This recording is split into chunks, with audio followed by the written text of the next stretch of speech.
ఇక్కడ నేనైతే మంచి వ్యూకి వచ్చిన ఉత్తరప్రదేశ్. ఇక్కడ పక్కన ట్రైన్ పోవడం, ఇక్కడ మనుషులు రావడం.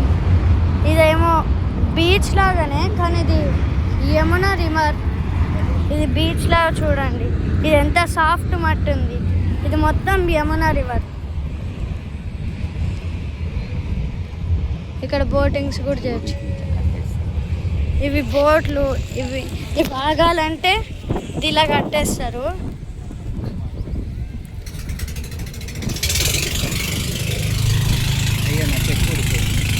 అండ్ అక్కడ బోటింగ్ చేస్తున్నారు కదా, మీరు చూడొచ్చు.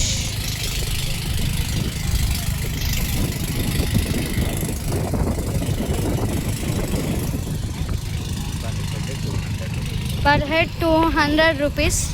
ఇది ఉత్తరప్రదేశ్లో, మర్చిపోకండి. Mathura Krishna place. Bye guys, like, share, subscribe. ఇంకా నేను తాజ్ మహల్ కూడా పోతున్నా, అప్పుడు వీడియో తీస్తా. బాయ్.